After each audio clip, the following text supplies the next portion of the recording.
Well, I have my toolbox is not up. And hello, everyone. Welcome to the Copyright 2.0 show. We'll edit that out later.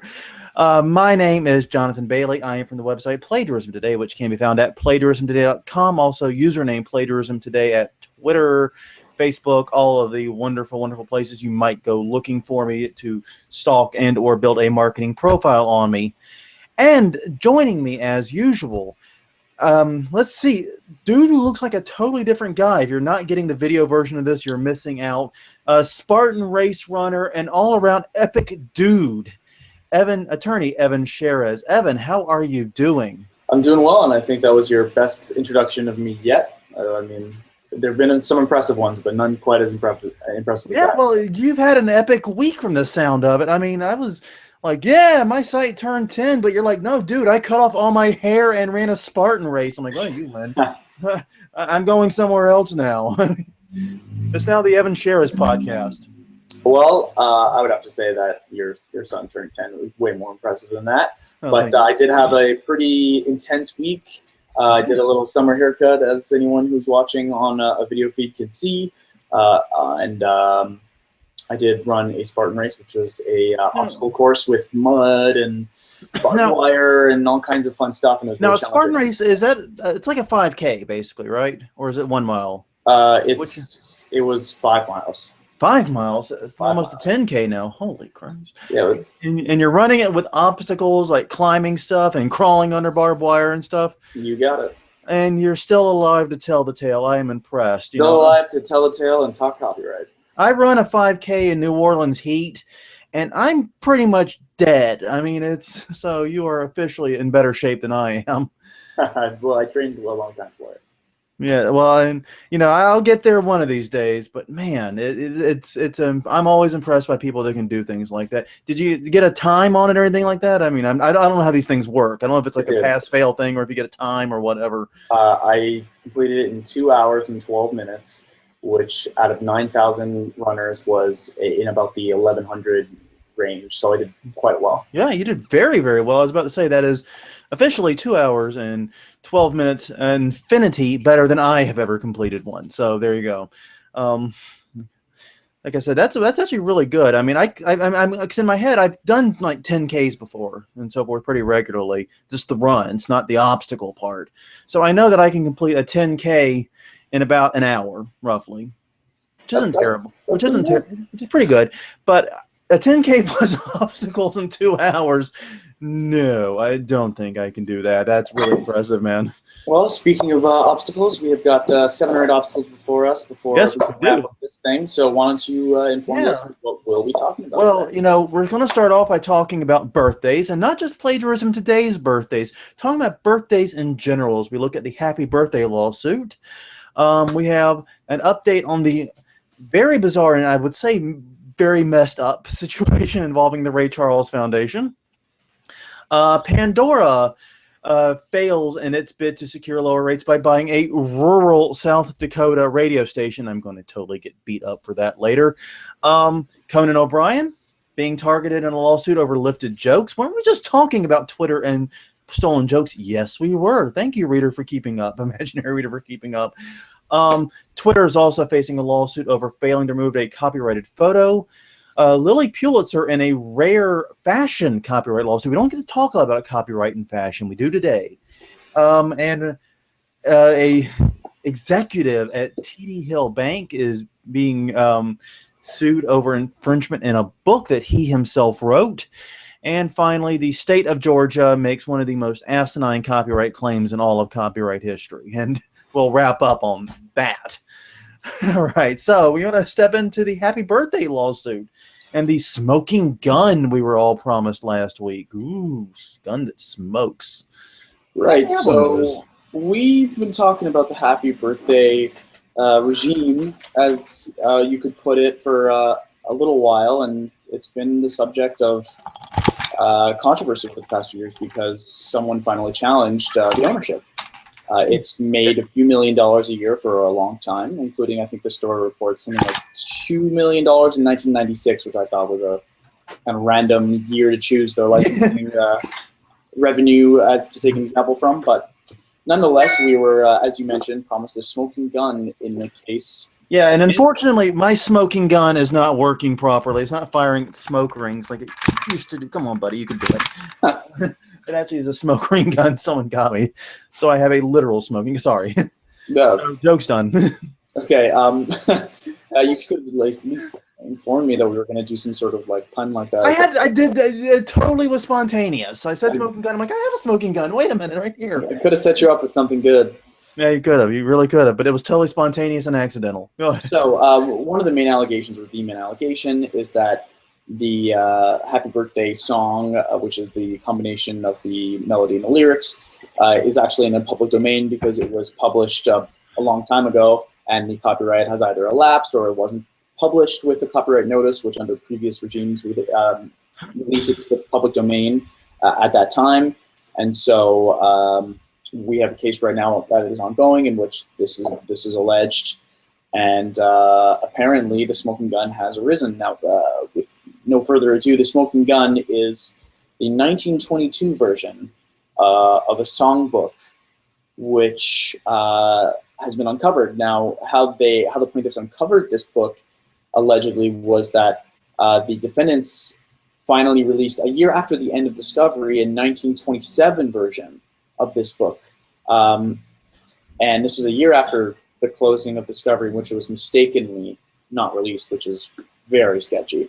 Yeah. And what, to my understanding, the plaintiffs did is that they traced back in and found earlier editions of this book, and they found a 1922 version, which is the first one in which it appears, and apparently they had gotten versions all the way back to like 1914. And the 1922 version has the song with the melody with no copyright notice, which would, under the 1909 regime, result in the tune being released into the public domain with no copyright. Yeah. And for those playing along at home, that's also exactly what happened to Night of the Living Dead, why that movie's in the public domain. When they scrambled to change the title of the movie, they forgot to add the copyright notice, and kind of became an undead movie in more ways than one. But so yeah, it's kind of a dead anyway to Sunday on that. If you think about it, both the date and the publication method kind of condemns it, if this all is accurate. Now, they actually had a hearing on it last week. Basically, this came out pretty much as we were going to record the last episode on Tuesday. And the next day, they actually had a hearing related to the case, but the judge said, it's whoa, this just happened. We haven't had time to review it. Let's talk about the other facts of the case at hand. We'll come back to this in a couple of weeks, type thing. Right. So I believe there are pending cross-summary judgment motions, so these will come into play when those motions are resolved. Yeah, and this is Happy Birthday to You has been one of those things where it's always kind of been technically, copyrighted, and that Warner Chappell has always enforced its copyright very successfully. But people in the field have always said there's no way. There's just no way. There's kind of been a quiet, skepticism about that. And now we have, this smoking gun, which I think is very interesting. Now, Warner Chappell is arguing, wait, it wasn't published with permission, is their counter argument here. And that the clock doesn't start ticking and it doesn't really count until it was published with permission. Right. But that seems sketchy, as noted, because later versions of the book were published with permission. So why would, this version, this 1922 version, be an infringement, and then suddenly the 27 one or whatever be allowed? So it seems like it's a weak argument. I'm like you, there's a lot of sketchiness with discovery going on here. So I have a feeling this is exactly the smoking gun we were looking for. But, I got to say, we should have sicked Nicolas Cage or something on this, because the nature of this evidence, it was found in a university library archives. It was our national treasure. National treasure, yeah. I thought that was a good film. I actually haven't seen it. I got to be honest. I have not actually seen it, and I have not seen any of the National Treasure movies. I don't know why. There's not anything really against it or Nicolas Cage. Well, other than like Ghost Rider, I can hold Ghost Rider against Nicolas Cage, but I don't have anything against him. It's just I haven't seen those particular films. But this sounds like something that character should be doing. That or some Da Vinci Code stuff. Right. So, alluding to the point that you brought up, the rule is that Copyright in an individual work is forfeited, and the work falls into the public domain when, and the plaintiffs allege as here, it is published as part of a collective work with permission of the author, but without copyright notice in the name of the author. So the crux may end up being here the issue of permission, and because it seems like all the other facts are pretty straightforwardly present, and I'm curious as to who has the burden of showing lack of permission, or whether there's someone who needs to show a lack of permission, or the other way around. Yeah, is it an affirmative defense, or what is it? Who has the burden of proof? Because Warner is going to make the claim, and basically in their defense in the allegations here, that it was without permission. Right. So they're the ones asserting the claim. It seems likely that they would have the ones to assert that it was without permission. But then again, it's very difficult to prove something was done prove it was done without permission. It's much easier to prove there was permission. Right. Because you would have theoretically some kind of contract or some kind of evidence that you could institute. But then again, we're talking about a book from the Flapper era. Yeah, where's that contract going to be? I suspect there was a barn fire or somewhere that took care of that contract. Yeah, it's not going to be in your old emails. No, you're not going to pull up your Gmail archive and find that one. So I don't know. It's bizarre because I don't think either side can really prove definitively what they had. That's right. So, I mean, the best thing in these situations, typically what judges do is they kind of infer based upon the evidence they do have and make the best decision they can. And we do know we have later publications that were done, that were printed with permission. Right. So I don't know. I do not envy the judge nor the people trying to gather the evidence. Well, it may not actually end up coming into play because if the 1922 date is verified, then there would have to be a renewal in 1949, which there was not. And the song would have fallen into the public domain in 1997. So it likely is the end of the licensing regime for Happy Birthday and that revenue stream. Yeah. And we'll keep you listeners up to date on that story. Yeah, and that's the problem that they face here, Warner Chappell faces, is basically now there's three ways, fundamentally, it could be in the public domain. Warner Chappell has to prove none of them apply. That's right. For it to be in the public domain, only one has to work. So that's it. I think I agree with you. I think it's over. This moves us to the Ray Charles story. Which, this one is both sad and confusing, interesting, and confusing and interesting all at the same time. Now, under the current copyright regime, there's something called copyright termination, where after a certain number of years, people who assign rights or licenses to others can terminate those agreements. And it cannot be opted out of. There's no way that inalienable. You cannot write a contract to get out of them, so on and so forth. And so the termination clause, just to be exact, is 35 years after after the transfer is made. And what was the other point that you mentioned? Right, that the work cannot have been a work made for hire, which is the type of work in which copyright vests in the hiring party immediately. So the artist or the person who actually created it does not get legal title to it. It's not legally known as the creator if the work was made under a specific set of circumstances. Under the direction of employer is one of the primary ways in which a work made for hire can be made. Yeah. Usually when someone tries to issue a termination under the termination clause, one of the main defenses or counter arguments to fight the termination request is, oh, you actually never known that this was a work made for hire. Yeah. But I digress and pass it on to you to tell us about it. And the long story short here is Ray Charles, great musician, sometime before his death in 2004, this article doesn't make it clear, he sat his 12 children down minus the 2 that were in jail, as this article points out, and basically said to all of them, look, upon my death, you're being willed $500,000, which is a lot of money, I'm not going to lie. But I want all of the royalties and ongoing rights to my music to be willed to my charity, the Ray Charles Foundation, which interestingly enough actually works with the deaf, not the blind.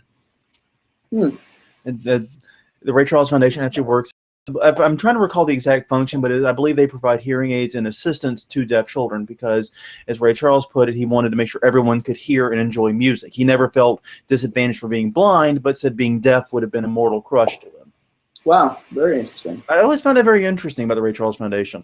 But anyways, he wanted those proceeds to go to him to fund their ongoing work for the 70 years past his death, because that's how long the copyright would last.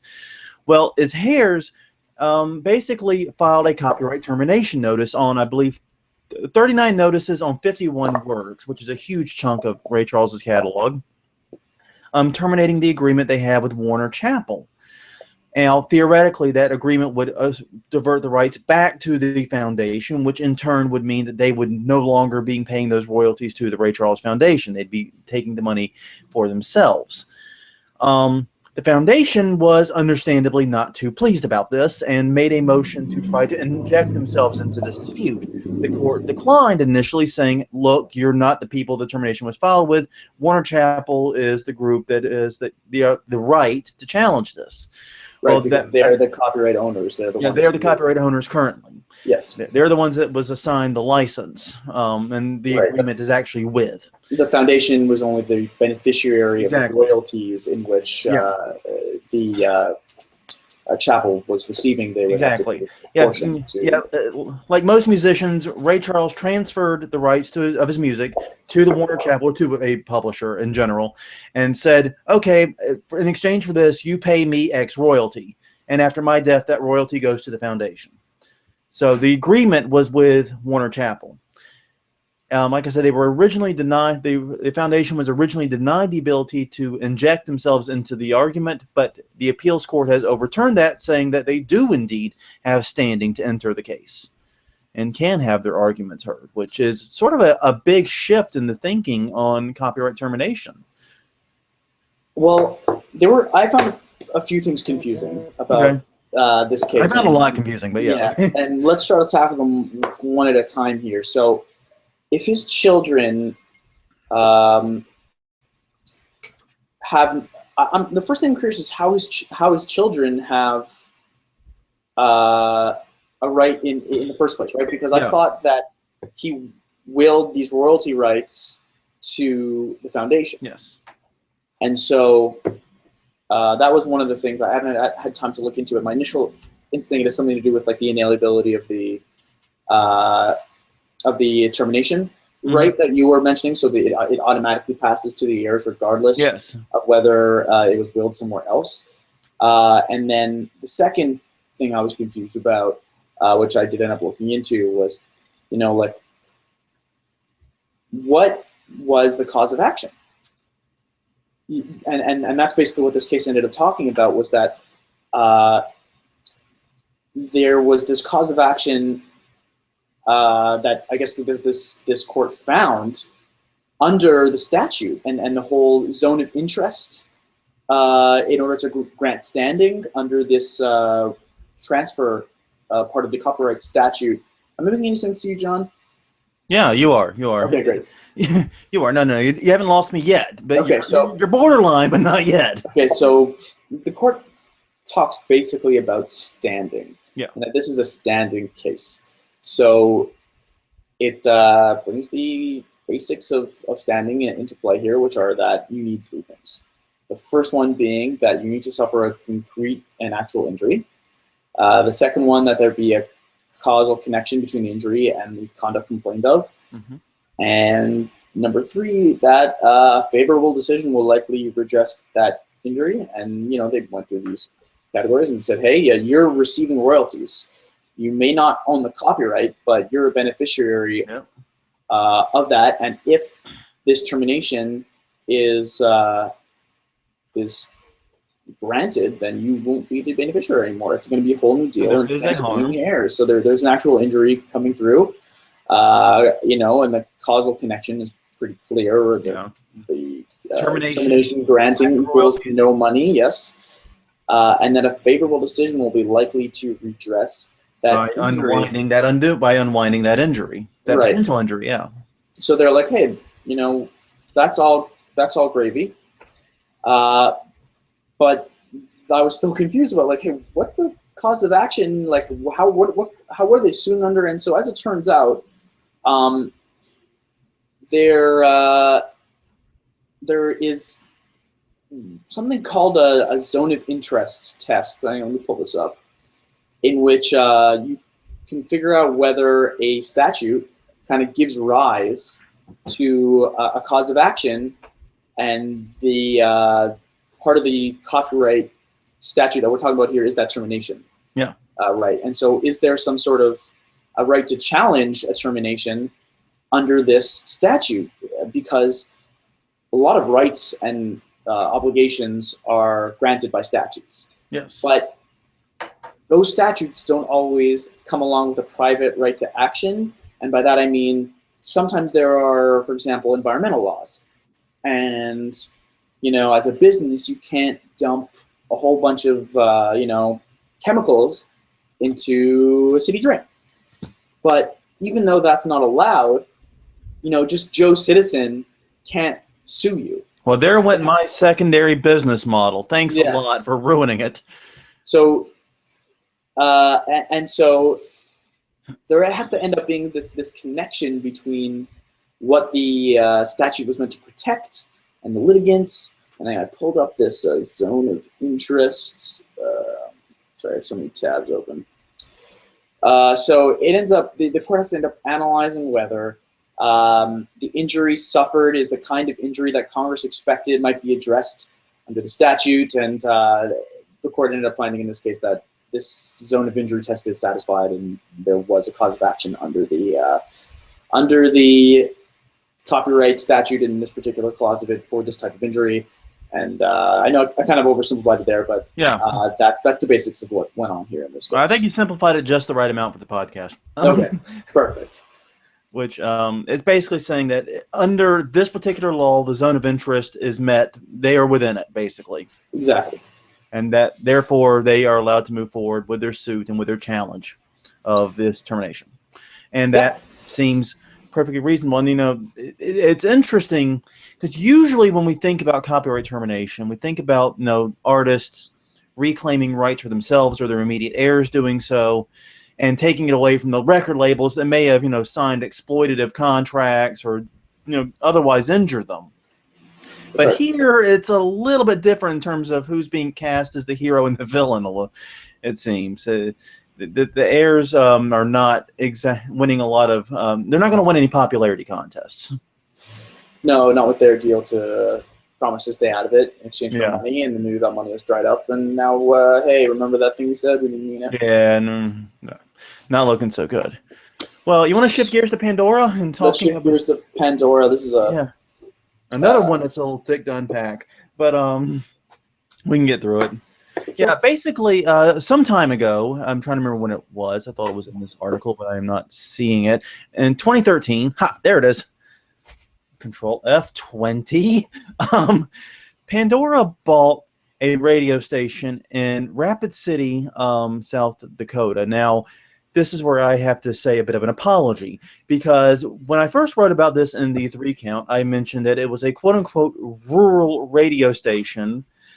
And it turns out a member of my household, Ellie, grew up in Rapid City, South Dakota, and did not take kindly to me referring to her upbringing as rural. So I will leave it to the internets whether or not a town of 70,000 people in the middle of pretty much nothing constitutes rural or not. I will leave that to higher authorities, but that is a story. Well, I believe it's a matter of law that anywhere in South Dakota is rural, no matter if you could be in the city, but it's still considered rural. And that's what I thought. And for the record, and in my defense, Rapid City does not even make one of the top 300 cities in the United States. So. Well, so yeah, screw that city. Yeah, no, screw them. Official beef now between the Copyright 2.0 show and the city or state of South Dakota. Regardless, yes, though at least they are the best Dakota. Sorry, North Dakota. This radio station was purchased because Pandora was trying to maneuver itself away from paying a higher rate, something like 2.5% that it was that it had to pay because of its status as a digital content provider.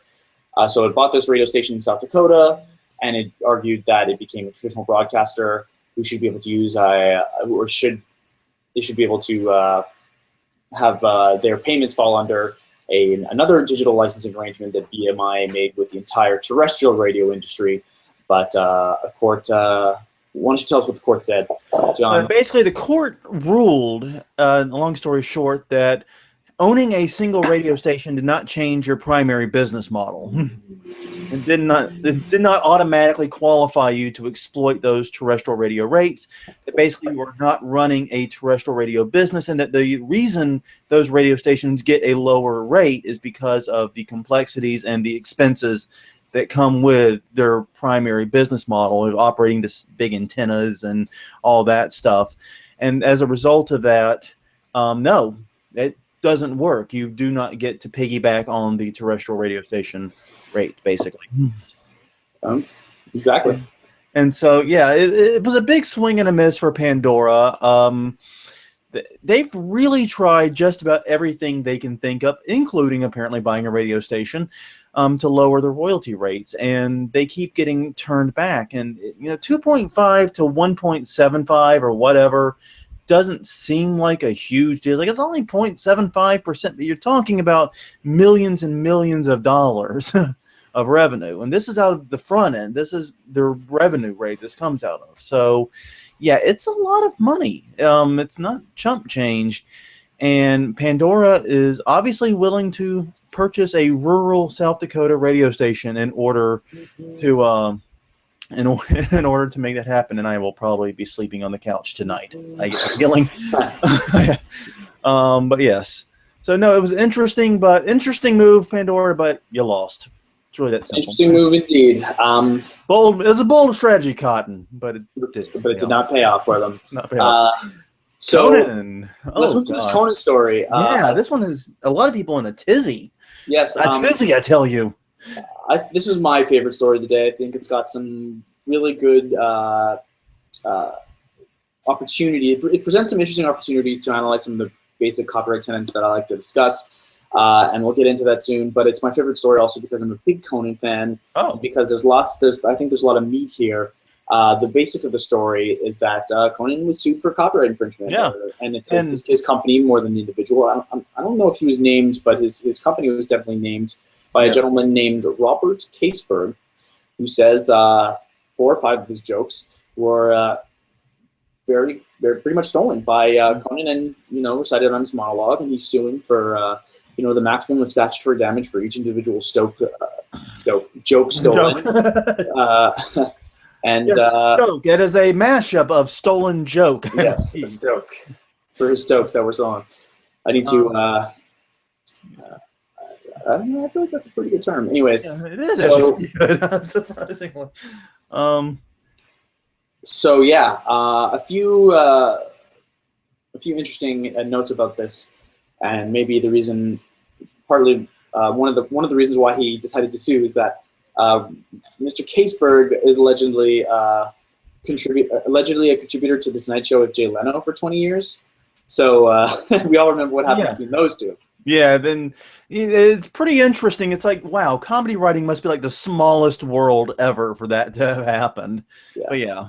I also like that this story kind of piggybacks off of our story last week about Twitter jokes and their copyright status and how short can a short phrase be before it's entitled to copyright, and et cetera, et cetera. Yeah. It's a very, very bizarre case, and to have it come out so quickly on the heels of the Twitter is the leading stolen jokes controversy from last week that really wasn't much of a controversy, because basically a freelance writer used the Digital Millennium Copyright Act to get a handful of plagiarized tweets removed. You can argue that the tweets can or can't be compromised, but really it's not a new Twitter policy. It's not a shift in anything Twitter's doing. Right. But yeah, I never expected to see a lawsuit over it like this, especially not immediately after.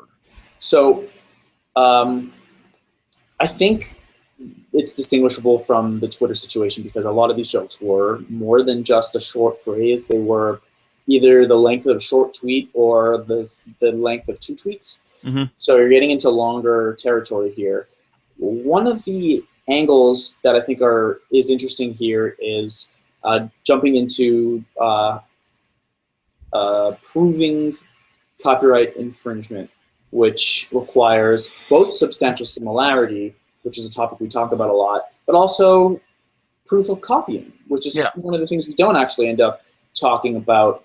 So one of the concepts when you deconstruct copying is that there's something called independent creation, which is that if 2 things are very similar, that's not enough. You have to show copying, and one of the ways you can disprove the element of copying when you're being sued is by showing independent creation. And I think, looking at least a few of the jokes, I think independent creation is definitely possible. Yes. You look at Andy Richter's tweets, who's like, "Oh, you must have been the only person in the world to think of the jokes and have these insights, to have these magical insights." And I think you could look at the different jokes that were stolen, and some of them I think are, follow pretty naturally in the realm of comedy, while the other ones are much more creative.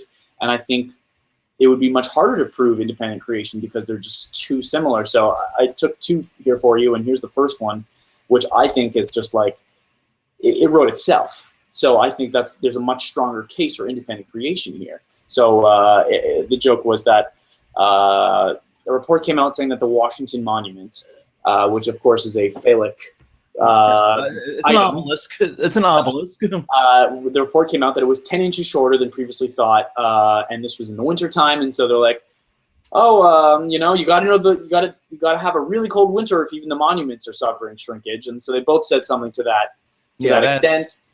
And so, to me, this could easily have been 2 independent creations of a joke. The monument just looks like a giant penis. So, the whole 10 inches shorter, I think you got a strong case for independent creation. The joke kind of writes itself. And this is the first time the words giant penis have ever been uttered on the Copyright 2.0 show. Well, we're all adults here. All right. Most of us. Yeah. So then I think, though, however, if you look at some of the other jokes that were stolen, some of them are like much more creative, and niche that maybe lead me to believe that somebody was stealing this guy's jokes. And Andy Richter's claim that, there's no possible way more than one person could have concurrently had these same species elevating insights, as he puts it. Let me pull the other one up here just a second. It's the one about the Delta flight. Right, the Delta flight. I've got the original, the tweet. Right, so which is a Delta flight this week took off from Cleveland to New York with just 2 passengers, and they fought over control of the armrest the entire flight. Yeah, that seems to me like much more of like a niche comedy thing to think of, that maybe it's much less likely to be independently created, because that's the defense here, that this is all independent creation. Well, and then go ahead. No, sorry, go ahead. I think when you look at more of them, I think the quantity of the jokes here really maybe raise a question mark for me. Now, I've been a victim personally of the independent creation plagiarism thing before on Twitter. Okay. I actually had it happen to me once. And basically, remember when Nest was bought by Google? Like forever ago now, it feels like. Okay. I made the joke, "Oh, great. Next time I go to change the temperature of my thermostat, I'll have to sign up for Google Plus." To log into Google Plus or something like that. And it was a stupid throwaway joke, but it ended up catching fire, and it got retweeted by a bunch of Twitter celebrities and so forth, and it got several hundred retweets. And there's some guy somewhere who's like, "You stole my joke." Plagiarism today, stealing jokes on Twitter. And I'm like, come on, dude. It was obvious. This was right after YouTube went to requiring people to sign up for Google Plus for commenting. And so it was such an obvious joke. Everyone, I'm sure 80 million people thought of the exact same one-liner, and I just happened to be the lucky one. Was read by, I can't remember who it was, but some famous Twitter guy picked it up and ran with it and went from there. Right. So there were only 2 more jokes in the complaint, one being about Tom Brady saying he wants to give his MVP truck to the man who won the game for the Patriots. and who is obviously someone else. And then the joke says that, oh, it's Pete Carroll who's the coach, and this alludes to the Deflategate situation, which I think very likely independent creation, very hot at the time. You know, everyone suspected that the coach might have, you know, kind of gone under the table and done it for him. And then the last one was about Bruce Jenner having to, you know, the cities would have to change the names of the streets that are named after Bruce Jenner. And this one's pretty vulgar, so I'm not going to go into it, but it's related to sex change. So, you know, this is going to be a really interesting case of whether independent creation can be proven, or otherwise, B, you'd have to actually find proof of some of his writers. Maybe you can get the information from Twitter to see if, I don't know if they hold this kind of information as to if you logged in and if you went to someone else's account, etc. Well, one of the first things I would be doing is looking at the writers and trying to show that some of them are following Mr. Caseberg. That would be huge, obviously. I would start there, like, okay, who are the writers for the Conan show, and are any of them following Mr. Caseberg's account? Right. So when you're trying to show copying, many districts allow you to show proof of access. So, you know, it's hard to prove that someone actually copied you. Yeah. Sometimes all you have to show is similarity and then proof of access. And proof of access, coincidentally, is why most publishers will say unsolicited manuscripts or whatever will be thrown away upon receipt. Right. So you cannot prove access by you just having mailed a copy randomly to some publisher or some movie studio or whatever.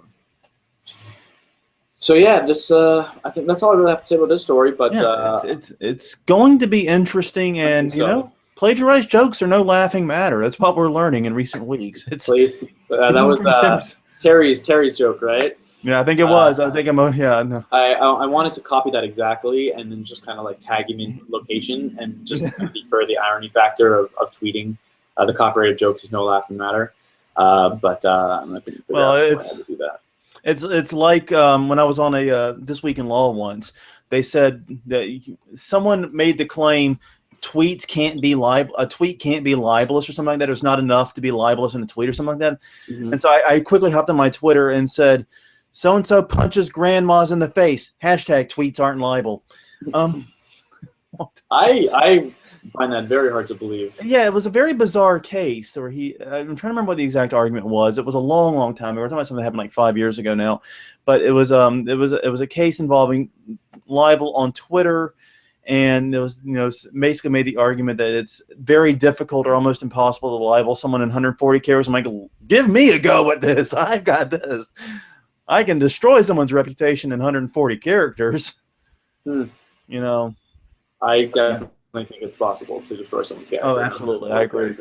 I mean, there are certain things that are libelous as a matter of law, like if you allege that they're drug addicts or it's something that affects their profession. In many jurisdictions, such as Florida, can be libelous. You know, if they're of course untrue. Yeah. You know, very easily it can be shown. Exactly. Well, while we're on the subject of Twitter, this one's bizarre. The Digital Millennium Copyright Act requires that upon receipt of a properly filled out DMCA notice, that a host either disable or remove access to an allegedly infringing work. Okay, fair enough.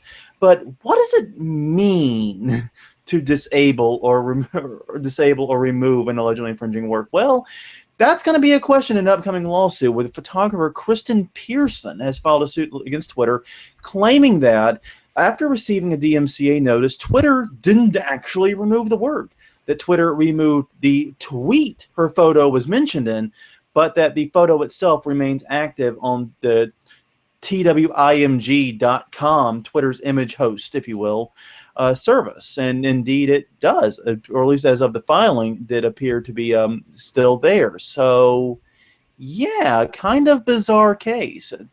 Now it is not there. Okay, it has not been removed, but at the time this story was posted, it was still present. So yeah, this is an interesting issue. I mean, it seems pretty open and shut to me. If they're still hosting it. Oh, they were up until like a few days ago, but yeah, they were up until a few days ago. It seems like they did not respond in time to this DMCA takedown, Yeah. And if you don't respond in time to a DMCA takedown request, you will lose your safe harbor. Now, whether deleting the tweet was enough, I mean, you could argue that essentially access has been cut off to this tweet, and so there's no more public access to it. But at the end of the day, I think you're as a third party, you're still hosting, and you're still publicly displaying someone else's material. So yeah, it seems pretty open and shut. And this is not the first time Twitter has kind of been in this predicament. They had to settle a similar case previously with photographer Crystal Buffoli, as I'm guessing I said it. Right. So they might have to settle this one as well. Yeah, I think Twitter's got to tighten up on its DMCA. And one of the problems is Twitter historically has not been a big host of media, if you think about it. When Twitter sort of sprang into life, it was, you just point to a link where the image is. You point to, you know what I mean? So removing links and tweets then was pretty much complying with the DMCA. Now they host images. Now they host videos on Vine. They've really sort of made this transition to being a media company, and that's bringing some DMCA heartburn, it seems. Mm-hmm. So I think we'll likely see this one settled quickly. Yeah, I don't think they want to litigate, the deletion of a tweet as being appropriate. I don't see their avenue out of this one. So. I don't. Yeah, I agree, and I don't think the last thing they want to do is come to a judge with a half-assed legal theory and get it even worse than they're. Yeah, exactly. Seems like a big legal expense. Yeah. Well, Lily Pulitzer, a brand I was not aware of until like right before this podcast. It's apparently a fashion brand because I'm such a fashionista, let me tell you. But basically, they are being sued for copyright infringement over the patterns. I mean, they're suing Old Navy. Don't get this wrong, Jonathan. They're suing Old Navy, claiming that Old Navy infringed fabric patterns on some of their shorts. And I'm kind of curious what you think about this. I showed it to the women here and got their response. I'm kind of curious for your feedback on this, looking at this article. Well, are you talking about whether I think the two patterns are similar enough? Yes. So just right before I answer that, we'll quickly address the copyrightability of absolutely. fashion, etc., just so that our listeners have an idea. Generally, there isn't any copyright. Generally does not apply to the way in which clothes are designed. So if you're going to cut it this way or cut it that way, they're generally not creative enough, and they're mostly useful articles. So there's no copyright. One of the areas there is copyright in is fabric patterns and the art that goes on top of the shirt, because the shirt can still be a shirt without the pattern. Yeah. So there's no useful article issue when it comes to the type of pattern you're using. So don't worry, your photo of the three wolves howling at the moon, that's perfectly copyrightable still. You're okay. Yeah, your patterns are okay.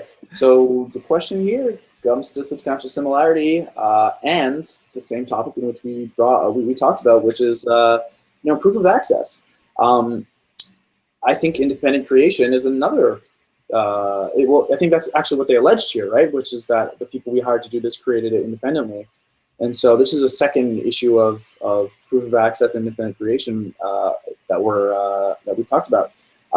It's hard to really describe these two patterns really well so that someone who's not looking at it can follow along with my analysis. I guess we could tweet out pictures of the patterns. You can find them at the fortune.com article about this. So if you would Google Lily Pulitzer sues Old Navy for copyright infringement and pull up the article written by Laura Lorenzetti, you'll find the pattern. So to me, these patterns are not similar enough. I think that generally when it comes to patterns on clothing, there are just so many out there that you really have to have extreme similarity, unless they can show specific elements. Not if they can show that, I think access is going to be a big issue here. I think the substantial similarity is really arguable, and the case may rest in showing that these people accessed our clothes and ordered a piece, or if they can find a way to connect the dots there, I think it'll help their case. But I don't think they're similar enough. There's lots of light blue shorts with horizontal dashes on them and fireworks that are red. There's tons. Those don't seem to be that uncommon to me. So I think you probably have to have really literal similarity in order to find infringement here. Yeah, that's just my opinion on that. And I will throw out that I showed these images to the ladies of the house here, and they both took one look at it, said nope, and walked right back out my office. Nope, not similar enough. Walked right out.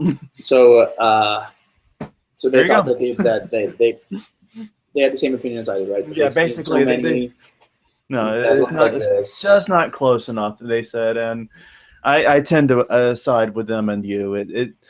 There are obvious similarities, but there's a difference between things being similar and being copyright infringing, and we're definitely on the side of similar rather than copyright infringing. Right. I mean, if we're talking that Lily Pulitzer had some communications with this other company that designed it for Old Navy, or even with Old Navy itself, it becomes a different story.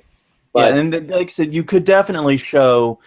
And even if you could show that, we were in cahoots with Old Navy, we were going to do this brand line together or something like that, and then you might get something with me, and that might color this in a different light. But we're not there yet. We have no evidence that I've seen. All right, so I think we've got 2 more stories now. Yeah, 2 more stories, and we'll plow through them pretty quick. I think these are ones we can take relatively quickly, but. This first one's interesting. It involves TD Bank, which is a pretty large bank, especially in the northeast of the United States. Are there any TD banks near where you are? There are none here. Do you know what TD stands for? I did when I wrote about this for the 3 count, but totally lost. Toronto Dominion Bank. It's a Canadian bank. Oh, but they've also made a lot of progress here, and they're also available south of the Canadian border too. Yeah. It's interesting though. I didn't realize they were Canadian. I thought it was a name. Shows you what I know. But anyways, they purchased a smaller bank here in the United States called Commerce Bank that was founded by a gentleman by the name of Vernon Hill. Now, Vernon Hill has apparently had a very lengthy career in banking, as you might expect as a bank founder. And in 2012, he wrote a book that he intended to publish while he was still employed by TD Bank. He wrote this book, and then it's unclear whether he retired, resigned, or otherwise just fell out of the employment of TD Bank, and then decided that he would like to publish that book. He really felt like that was a good book to publish. Sought to publish it, but was denied access to it by TD Bank. They said, no, that's ours. You can't do that.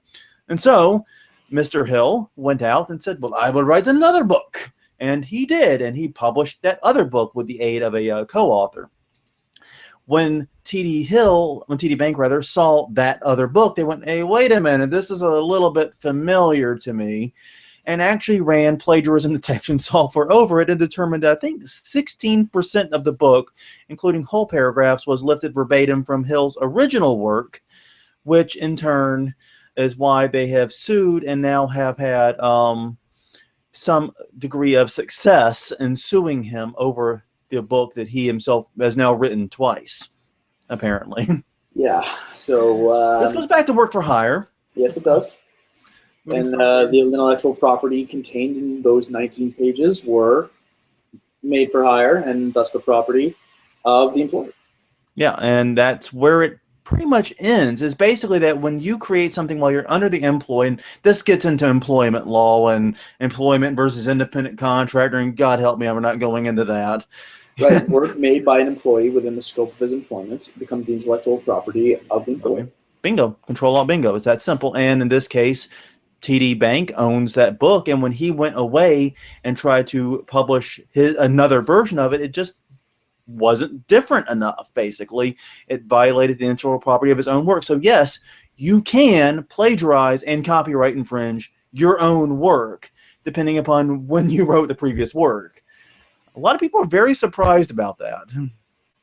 But yes, it is a little counterintuitive, but I think once you take the step to explain why intellectual property belongs to the employer sometimes and the basics of an economic system, people are like, okay, that makes sense.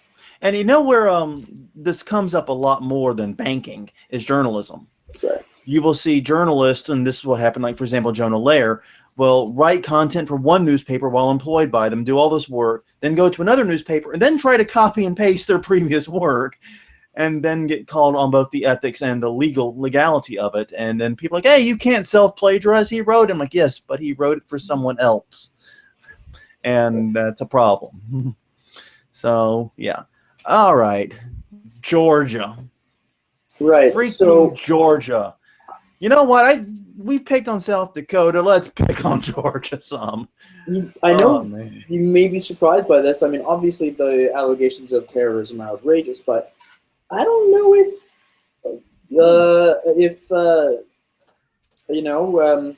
how outrageous is this? Intellectual property ownership over an annotated statute is so outrageous. Okay.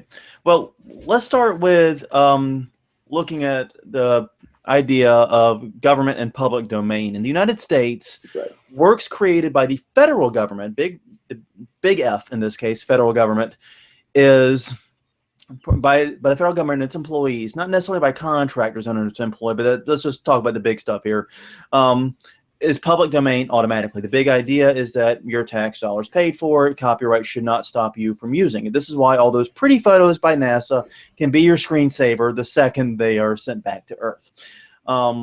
Yay. Now, states do not have that same restriction. They can and do hold copyright all the time. And there's a quote-unquote rogue activist by the name of Carl Malamud. I always struggle to say these names. Malamud. Basically, what he is doing is he is taking the annotated Georgia code, which and not just, as you noted, the legal code as in the actual written laws, but the annotations to which include court rulings and other things that are designed to make the laws basically understandable by mere mortals. So the distinction here is one is the actual text of the law, which the state of Georgia is not trying to stop anyone from getting their hands on. What they're alleging is the intellectual property theft, is the annotations, which, as you mentioned, summarizes the cases and categorizes cases by relevant section of the law, and sometimes includes explanations as to the impact of those cases. Okay, and basically, Georgia apparently has an exclusive deal with LexisNexis, and if you haven't heard of LexisNexis, I can't help you. This podcast doesn't have enough time to explain who they are. We've only got like an hour in the show. I'm serious, but yeah, LexisNexis, basically a giant electronic library is a way to think of them that you pay for access to, and LexisNexis has this arrangement to publish and to collect the annotations, basically, on behalf of the state of Georgia. And according to the state of Georgia, by doing this, Malamud is interfering with Georgia's contract with LexisNexis, is committing copyright infringement over Georgia intellectual property, and basically costing the Georgian taxpayer more money, because then if LexisNexis doesn't do this publication, then the state of Georgia will have to, and that will cost money. Now, Malamud puts it, of course, in the idea of, well, these annotations need to be in the public. The public paid for these laws to be written, for the judges that rule on them and so forth. And it's necessary for full understanding of the law for these to be published and to be out there. So both sides making their argument for why what he is doing is either right or wrong. But yeah, he has been sued by the state of Georgia, which is the first time. Apparently, he's been doing this a lot, and this is the first time he's been sued. And yeah, they called him a terrorist, which I thought was hopelessly out of touch and not helping their case at all. Basically, no, definitely not. I think this. I think your perspective on this case comes down to whether or not you've looked at these annotations and have had the chance to really figure out what kind of work goes into summarizing these cases, and whether this is something that you think you want access to, because Georgia can either pay for it or they can't pay for it, and it's either going to come from tax dollars or it's going to come from LexisNexis.